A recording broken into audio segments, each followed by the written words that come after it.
We were talking about the African American community's response to Benson. What was it in Soap? Was it different?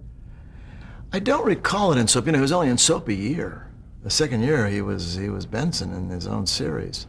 But for some reason they never forgave the character for starting off as a butler, even though by the middle of the series he was lieutenant governor, and by the end of the series he was governor, because they felt it was television stereotyping the black man as a butler and not, but so everybody has to start somewhere, and it's a great American dream that he started there and became governor of the state.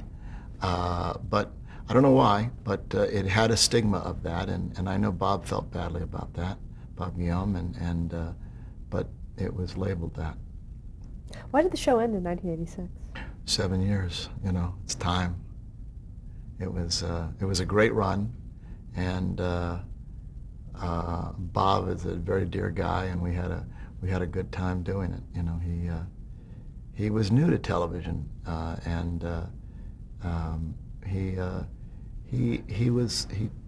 slowly got very comfortable playing the part and doing it. Let's talk about a few other series that you produced in the early 80s, starting with I'm a Big Girl Now. Yes, I'm a Big Girl Now. That was more, Paul and I had 4 shows on the air at that point. We went from 2 to 4 in one season. So this little mom and pop operation was growing quickly. Paul, Susan, and I. And we had one was with Thomas. It was It's a Living. And so we had sold It's a Living, which Susan didn't write, and I'm a Big Girl Now, and we had already had Benson and Soap on the air. And we couldn't get all 4 shows on the same lot. So Paul, we kept Soap and I'm a Big Girl. I think that was the 3rd year of Soap. And I'm a Big Girl on one lot, and Benson and It's a Living went to another lot. So we said, look, we all can't be in the same place at the same time, Paul and I especially. And so I kind of hung out with Benson and It's a Living, and he did Big Girl Now and Soap. I mean, we traded scripts and we saw each other's cuts and all of that, but we didn't do them joined at the hip because we just couldn't, too much to do. It Takes Two? It Takes Two was a terrific show. Susan wrote that show. It had Dick Crenna and Patty Duke, who were wonderful in it, and their children were Helen Hunt and Anthony Edwards, just mention a couple of names. And it was smart, it was funny, and it was up against, I think, Cheers. And we were doing the same number as Cheers the first year. And that was around the time that ABC, 2 periods of darkness in my career, that I'm not darkness, but times that I did not like the administrations. And that was around the time ABC was suggesting that comedy was dead. And so they pulled us, not that we would have ever gone on to be at Cheers, I mean, that was a brilliant show, but they pulled us off, and they took off It's a Living also, which I think was a giant mistake. I thought that show had tremendous potential, and declared comedy dead. But It's a Living then went on to first-run syndication. Yes, there was a couple of shows that were finding their way to first-run syndication, and we went ahead and did that and made that in a first-run syndication. We shot about 110 episodes of it. That work for you? Did that work for me? Well, you know, it's not as big of an arena as, with at the time, the top 3 networks. So, you know, it was a lower budget. It was a little more difficult. But I enjoyed the show. It was a good show. We couldn't give it the attention we wanted to give it at that time because we had some bigger fish to fry. But it was a good show. It was a cute show. The premise was an excellent show. Working women together like that in that kind of a job, having to wear a little flimsier outfit than they would wear in their normal life and having to deal with customers. I've just always liked that concept. I'd make it today if I went, but I'm not going back to television. But I would, you know, I mean, I think that's a very workable premise. And actually with some of the very good, edgier writers out there right now, it would be clearly a more interesting show with them doing it. Speaking of making it today, Hail to the Chief. Hail to the Chief. It amused the hell out of us. What can I tell you? Hail to the Chief was a 6-episode wonder. Teddy Bessel was in that, actually, who was with Marlo and that girl, and Patty Duke again. And that was kind of an attempt to do another serialized show, soap-like in the political arena, and have some fun with politics and have some fun with, again, with the family, the inner workings of a family. It made us laugh, but it didn't make anybody else laugh. It's also in 1984, that's when you produced your first feature film, Firstborn. Yes. And were you trying to get into features? I think starting? Paul and I were always trying to get into features. You know, there was our dream to, you know, see our names on the big screen. I know it was Paul's. And certainly, you know, that seemed to kind of be where you wanted to put your name at some point in time. But we were having, you know, television fell into our laps in a way that was very gratifying. Not the success, of course, but you know, the laugh. I mean, I go once again back to my roots. Making people laugh was always so, moving people anywhere, in any which direction, is what is very gratifying to me. And you know, in those days when we were making soap and we were making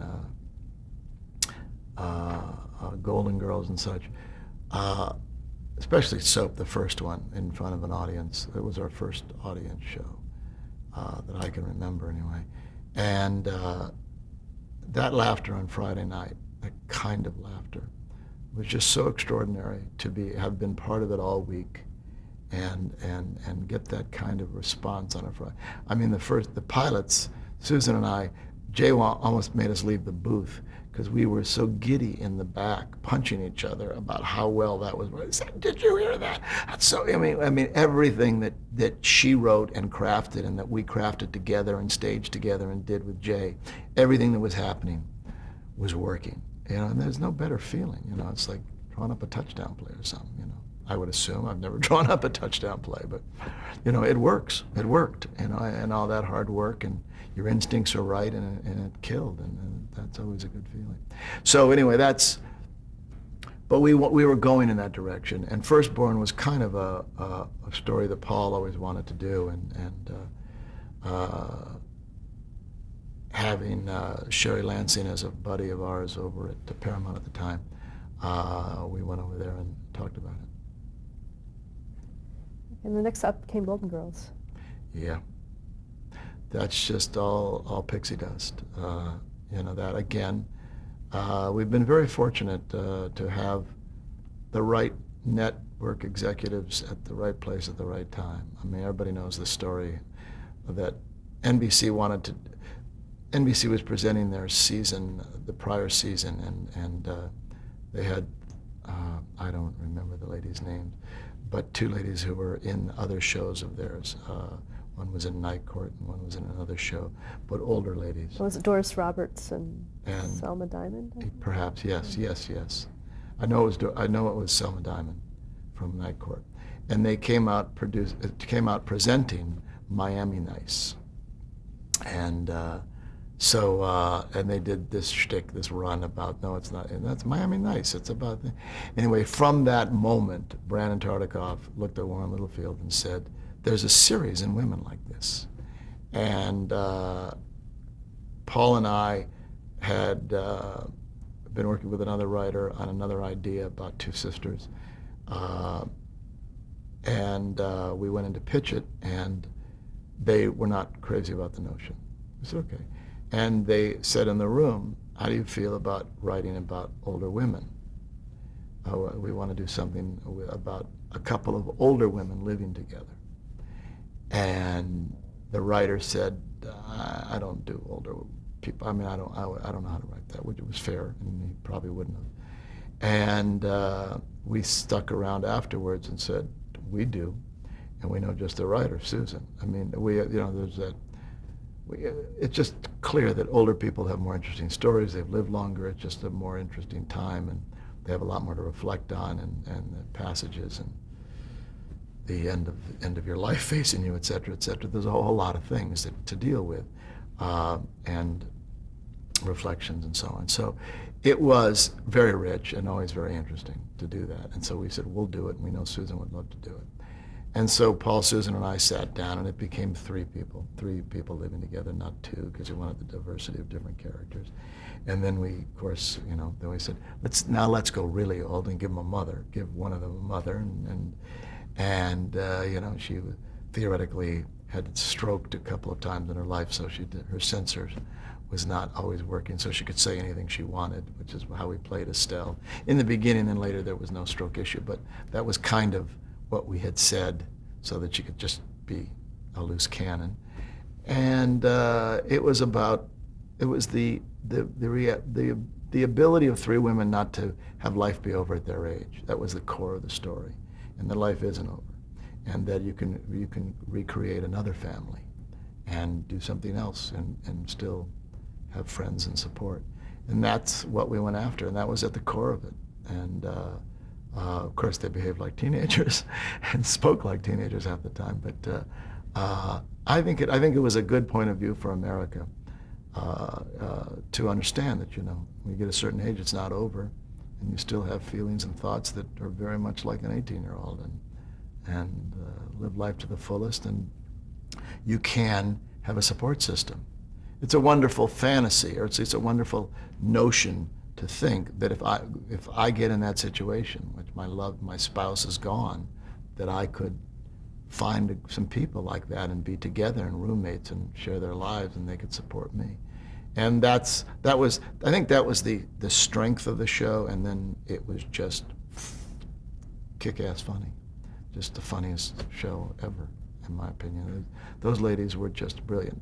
Not the funniest show ever, I think that might be a little much to say, but it was a very funny show. I remember about the fourth episode in, turning to Paul at a run-through and saying, this is kind of like Lucy. This will never get old.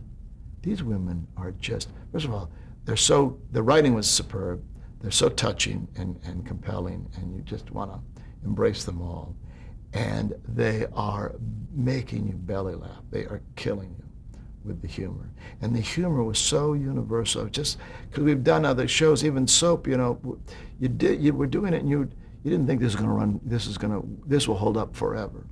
But that show in the fourth episode, I said to my partner, this is kind of Lucy-esque here. I mean, I don't ever see this show getting old. This will always be funny. I know when I see this again 10 years from now, I will laugh just as loudly. And it's proven to be a fact. I mean, I could have been very wrong.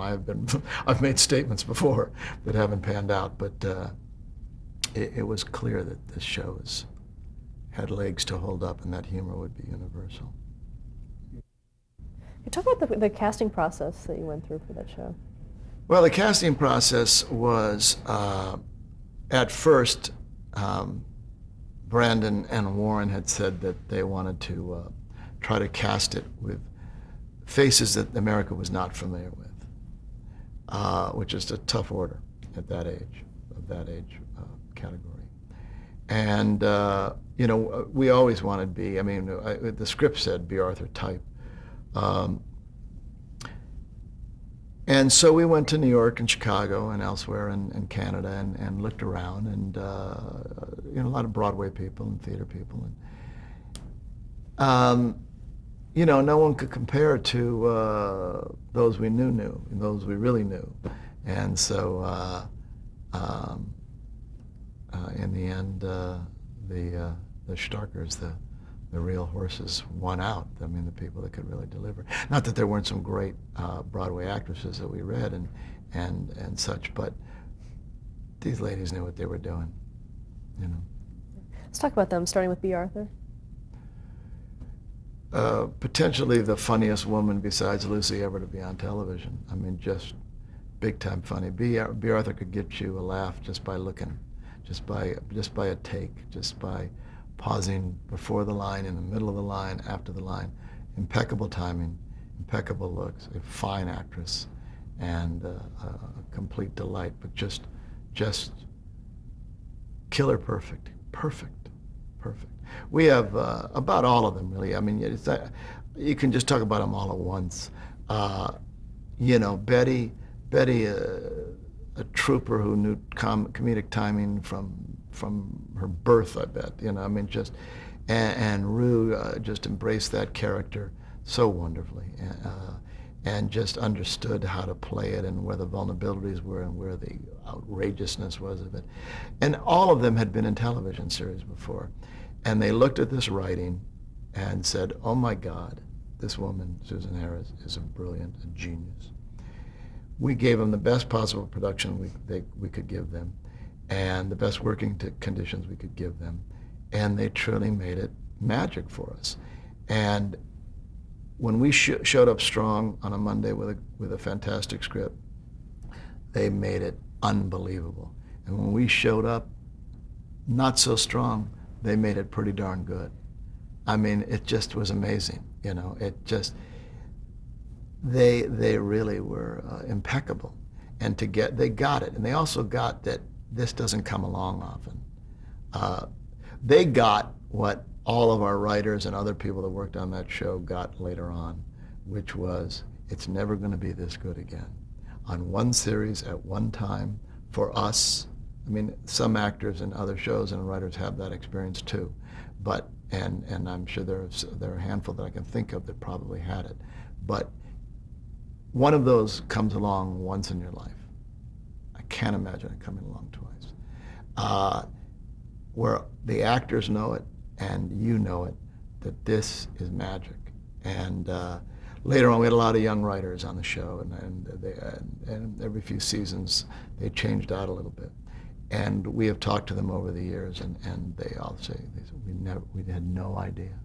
We had no idea how good we had it in terms of who we had doing our stuff, you know, and you and Paul and Susan there to back us up and to fight our battles, and just everything about it was just magic. And Brandon, who supported us, and you know, we premiered number 3 on a Saturday night. You know, we had a 40 share.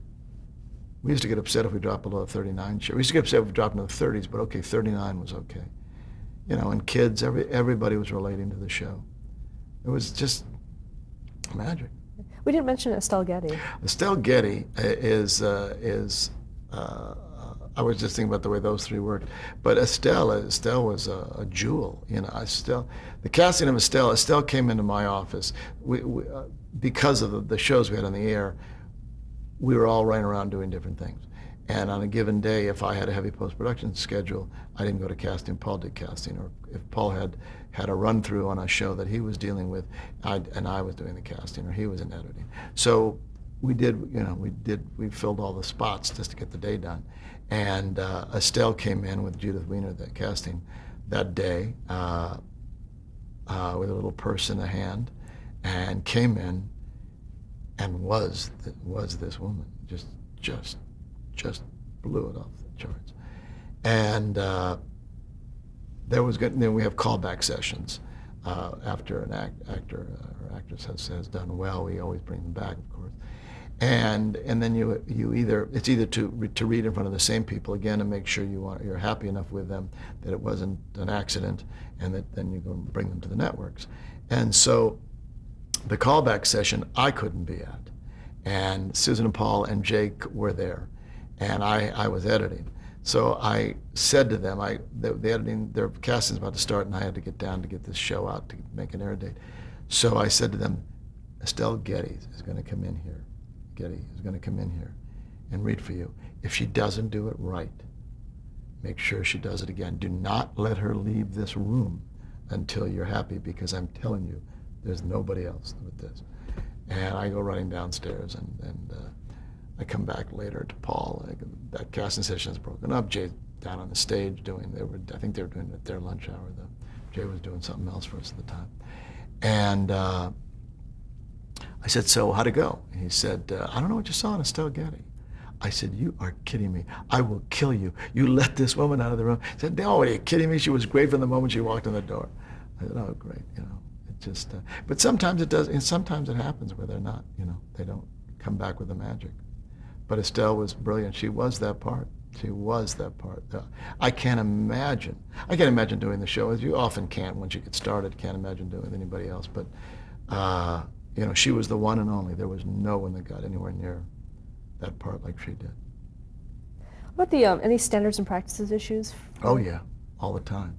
We had these girls talking like the way they talk on the OC for whatever shows are the risque ones nowadays. These girls, these ladies were talking trash and talking like teenagers, and there was trouble. There was trouble, but we could get away with a lot because of who they were. It was always somewhat innocent. Rose's, Betty's stuff was always very innocent in her delivery, so she could accidentally say some pretty outrageous things. And Rue was such an outrageous character in her own way that it was harmless the way she put some of the things she said. So yeah, I think because of who these women were and how they played it, we got away with a lot more than if these would have been 20-year-old girls. Did you have a favorite episode of the series? It's hard to top the pilot, to be honest with you. That is about as perfect a pilot as I've ever seen or been a part of. There's two memorable moments in that. The dress rehearsal, which you filmed, which you taped, was practically perfect. Dress rehearsal, you film it because you end up using pieces of it for what actually goes on the air. And you take a lot of notes and you're talking to your assistant people and you're telling them, remind me to tell her to do that differently or that differently. Make sure she does that with a little more urgency. Tell her to take a pause there, and all that stuff that you do as you're giving notes. And we're losing the comedy there. She's coming in too early. Somebody do that. Or change that shot. That should be in a 2-shot. Make sure that's in a 2-shot. And it was perfect. We had like 4 notes. It was a show. It was the show. Billy Persky, who was, I guess, doing something else for us at the time there, came to the dress, sat in the booth with us. He said, "What is this, an all-star game?" So this is like watching Magic Johnson, Michael Jordan, and all these guys play on the same team. It was a dream team. It was just boom. He said, "This is incredible. It's an all-star game." And it was a magical moment. And NBC chose to run the entire pilot for the sponsors and for the season announcement in New York in the Waldorf Astoria or something. And this giant ballroom, 2,500 people, and they ran the entire pilot. And it was the fields of wheat. It was just pow, heads going back, heads going forward, heads going back, just incredible. And tears, when Betty B talked about getting in the working at the college and getting in the car and looking in the mirror and not recognizing the woman. She's still one of those girls, and and reflecting on life, and it's just perfect moments. And so I have several others there. There's a script that Mort Nathan and Barry Finaro wrote about Rue dating a short person, which is really pound for pound one of the funniest shows you'll ever see. I forget the name of it, but it was on the first season. They won an Emmy for it, for Best Writing that year. It was pretty darn funny. But there are a lot of them. A particular one, there was a 2-parter that dealt with Bea having chronic fatigue and people treating her like a woman who just needed to have a relationship or take a Valium, and not understanding, that she's truly a sick person, which is very near and dear to Susan's heart, because she's experienced some of that. And there were just very, very good episodes. But those 3 come to mind. Why did the show go off the air? Why did it go off the air? 7 years. It's hard to keep saying new stuff, It really is. One of the things I think that made Cheers so successful is the cast changes, whether they wanted them or not. The poor man passed away, the bartender, whose name escapes me, the good actor, and Shelley Long leaving. Those things really helped that series keep it interesting, because there would, and look who they brought in, and look what happened, and it's just good stuff. I think that helped the show run that long, and MASH the same thing. It helped those shows run longer, if you can pull it off. You can't usually lose some lead horses and do it, as we didn't do it, by the way, in Golden Palace. when we lost B. Uh, the It was just time. I mean, we had, I don't know that there was anything left to say. I mean, you know, you always have, when you go that long in 7 seasons, you have some great seasons, and sometimes you have some mediocre seasons. And we had some mediocre seasons in a 7-year run. Certainly, or spans of mediocrity in a season. After you get past year 3, it's kind of hard to stay on the top of your game and really say something that you haven't said before. So it was time to go. So were you involved in the Golden Palace? Yeah, we were. It was a little mercenary of us in hindsight, but you know, B didn't want to do anymore, and we respected that. But we had such interest from CBS, and we had, you know, 3 of the 4. So the notion in the beginning seemed like a very good idea that these ladies would go run a hotel, you know, put together a small hotel in Miami with the help of the other characters. Seemed like a way we could keep the story alive because we could play off the guests, we could play off the kitchen staff, we could play off the front desk staff, we could. It seemed it seemed like maybe we could do this, but the pixie dust wasn't there. It was certainly missing B, but it was also the magic of the writing. Listen, we had Don Cheadle, one of the greatest actors in the world, who also knows how to be funny, and we squandered him. We squandered his talents. And Cheech Marin, who can certainly tell a joke. And it just, sometimes it doesn't work. It can all look good on paper, and it doesn't work, and that didn't work. Empty Nest? Empty Nest actually was an idea, again, that Brandon brought to us because he was noticing what his parents were going through with an empty nest. And we made a pilot of Empty Nest, and it didn't work because there's nothing funny about an empty nest, as we found out. 2 people kind of happy, but lamenting the fact that their children are gone and now dealing with each other. It didn't make for 30 minutes of fun without concocting a whole lot of stuff.